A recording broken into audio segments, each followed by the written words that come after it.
मोदी सरकार ने जाति जनगणना कराने का फैसला लेकर विपक्षी दलों के सबसे बड़े एजेंडे पर पूर्ण विराम लगा दिया है। जाति जनगणना के मोदी सरकार के फैसले पर राजनीतिक दलों में क्रेडिट लेने की होड़ लगी हुई है। बीजेपी के तमाम नेता इस फैसले का क्रेडिट प्रधानमंत्री नरेंद्र मोदी को दे रहे हैं। बीजेपी प्रवक्ता प्रतुल शाहदेव ने मोदी सरकार के जाति जनगणना कराने के फैसले को ऐतिहासिक करार दिया है। शाहदेव ने कहा कि मोदी सरकार ने आर्थिक रूप से पिछड़े लोगों को आरक्षण दिया है। उन्होंने कहा कि कांग्रेस की कई सरकारें केंद्र में रही, लेकिन उन सरकारों ने जाति जनगणना का फैसला नहीं लिया। शाहदेव ने कहा कि मोदी सरकार ने बाबा साहब के विचार के मुताबिक फैसला लिया है। वहीं झारखंड मुक्ति मोर्चा के महासचिव सुप्रियो भट्टाचार्य ने इसे अपनी पार्टी की नैतिक जीत करार दी है।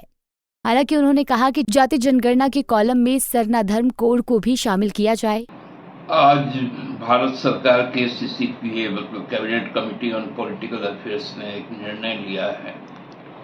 वो निर्णय है कि हमारा जब सेंसस होगा, पॉपुलेशन सेंसस, उसमें कास्ट सेंसस को भी रखा जाएगा। जाति जनगणना को उसमें स्थान दिया गया है।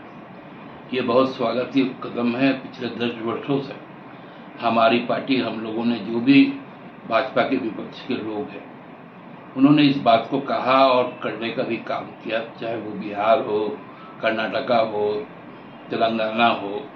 उस वक्त प्रधानमंत्री जी और भारतीय जनता पार्टी के तमाम बड़े नेताओं ने इसका खुलकर विरोध किया, लेकिन जब जनदबाव इतना आगे बढ़ा तो आज भारत सरकार भी बाध्य हुई कि इसको मानने को वो तैयार हो गई। एक तो ये हमारी एक नैतिक जीत है, और एक जो समाज का जो चाह है, जो संपूर्ण संविधान में जिस बातों का जिक्र है, जो परिकल्पना की गई है आरक्षण की, उन तमाम चीज़ों को एड्रेस करेगी। लेकिन साथ साथ ये अभी तक स्पष्ट नहीं हुआ, क्योंकि हम लोगों ने अपने राज्य से, जब विधानसभा से, सरना धर्म कोड को भी उसमें शामिल करने की मांग की थी, क्योंकि संपूर्ण देश में कई आदिम जातियां हैं, आदि धर्म हैं।